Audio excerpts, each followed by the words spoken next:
Yorkers are used to piles of trash lining the streets on garbage night, but nothing It's just disgusting. like It's really bad. this. You can see dead rats sometimes. Amanda Gisano walks her kids down Bedford Avenue in Brooklyn every day. She says the trash-lined street isn't just an eyesore, it's dangerous. They literally have wood with nails sticking out.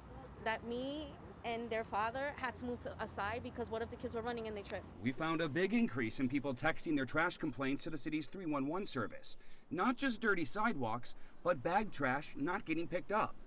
Those complaints up by more than 50%. They just need to just pick it up. It's your job. The city says the increase is partly due to businesses and people leaving. They're responsible for cleaning their own sidewalks, and say they have had some service delays associated with the impact of COVID with regard to staffing availability, but that most delays are minor. But the complaints are piling up in some places more than anywhere else. City parks. Complaints up 175% this August compared to last.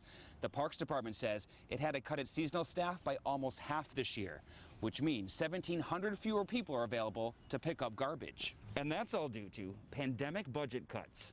It's a quality of life issue, and it's not fair. Rachel Miller Bradshaw lives near DeVoe Park in the Bronx, where she says the Parks Department is no longer picking up on a daily basis.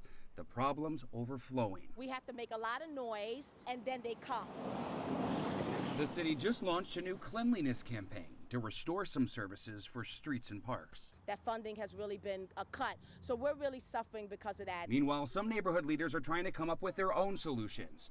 Here in the Bronx, with so many people outdoors, some of their parks have looked like this by the end of the weekend. We're taking a lot of this into our own hands. So volunteers are picking up the trash themselves every Monday and encouraging others to do the same. We're not going to go back to yesteryear. We're not going to go back to the days of the 70s and the 80s. We're going to stay on top of it. We're going to go out there, we're going to volunteer, and we're going to clean up our green spaces and public parks.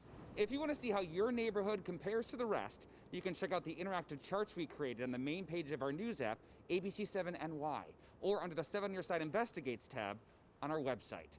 Reporting the Bronx, Dan Krauth, Channel 7 Eyewitness News.